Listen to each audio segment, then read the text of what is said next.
Hello and welcome. This is Kevin, also known as AWOL, and we are starting off the year with something so small and dainty and cute. Um, Unbelievable. I actually had flashbacks as a result of doing this to my very first bracelets. They were probably this size, um, except for they were just the candy stripe. So when I first learned the candy stripe, this is about the number of strings that were involved. Um, so in the pattern making, we had three different versions to choose from, and I honestly I had a hard time picking which one I was going to go with, but I decided this one um, because this one seemed out of them like maybe it was a little bit easier and it had kind of a little bit more going on. So I thought maybe we would have some fun with this. So basically, it starts out with four sets of chevrons before going into the other part where the dots and stuff are. Um, this is obviously not sped up to our normal speeds because the whole bracelet took about 30 minutes to make.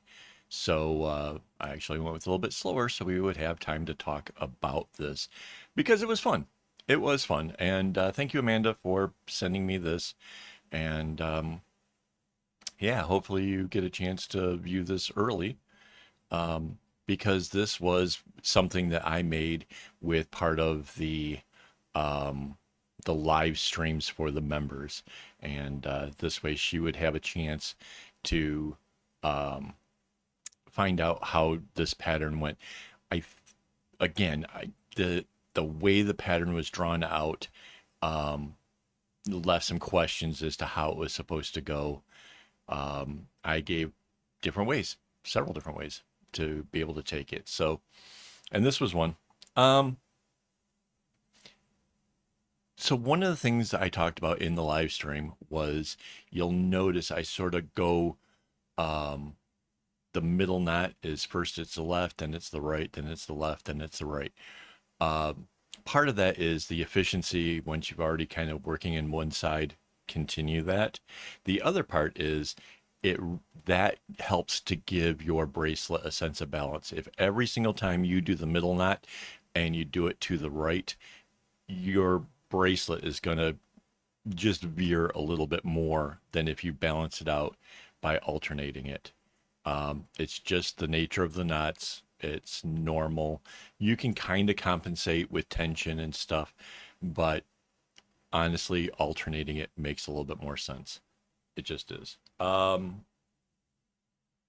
What else can I tell you? The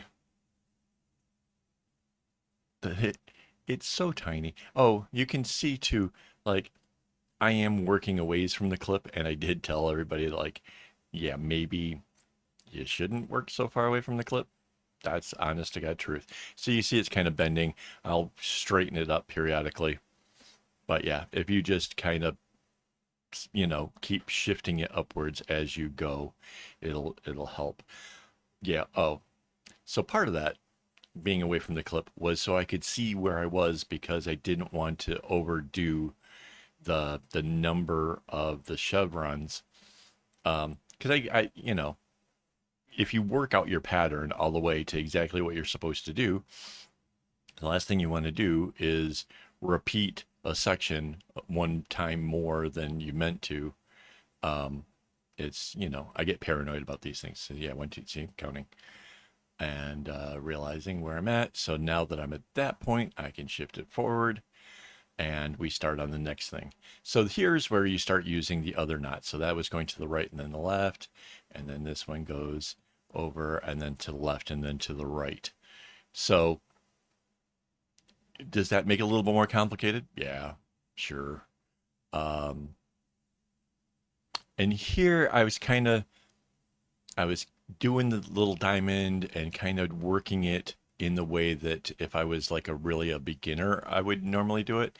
But then I kind of realized like, why not show the more efficient way of doing it? So you'll see I change um, because there's something about like just sticking to little areas and making sure you did the thing is um, kind of makes it a little bit more likely that you won't make a mistake. But now you can see now I kind of brought the rest of the everything down on the left, and I can bring this in a longer row, which is obviously it's the more efficient way of doing it. Um, it's really a preference thing. You don't have to try to be super efficient. It's just, partly how I think. Um,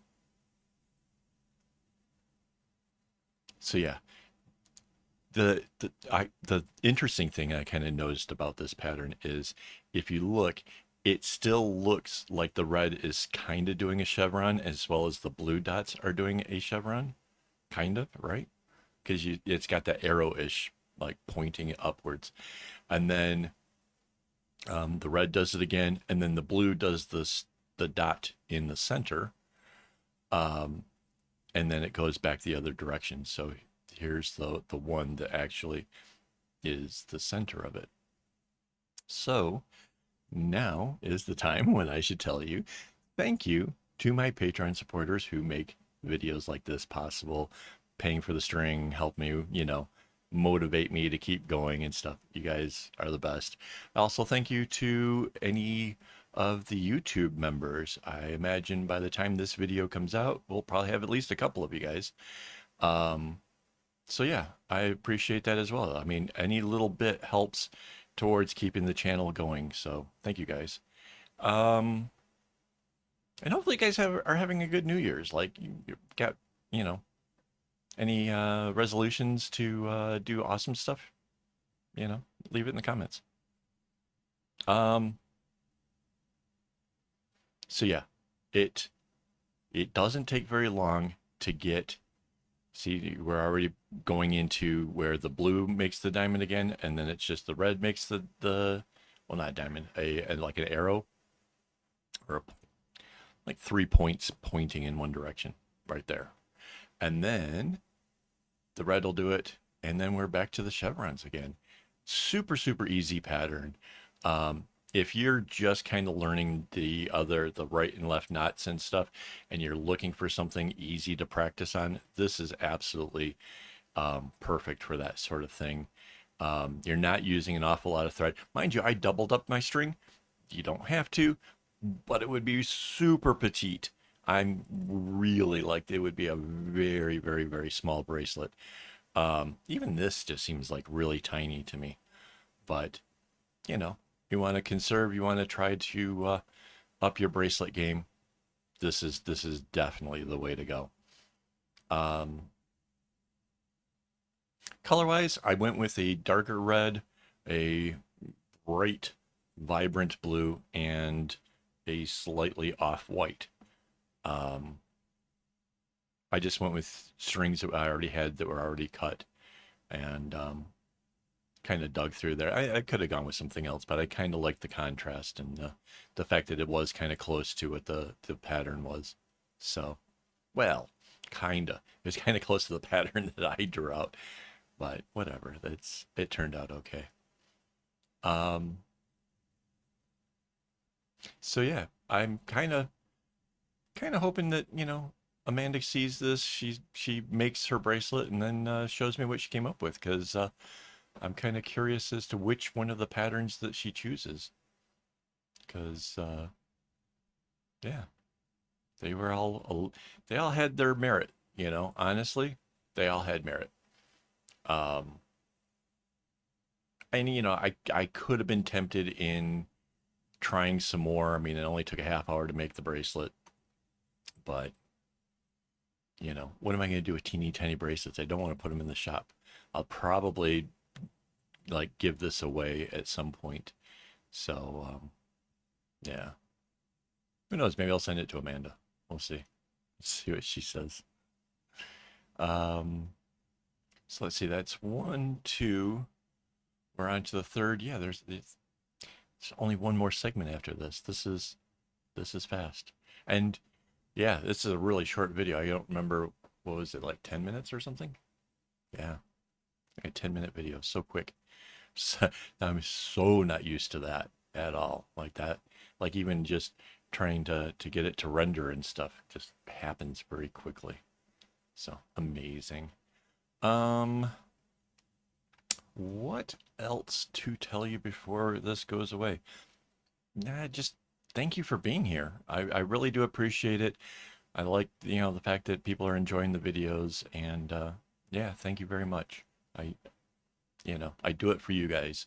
So, thank you, thank you. Um, yep, just the white row to go, I think. Yeah. So, don't get your strings in a bunch.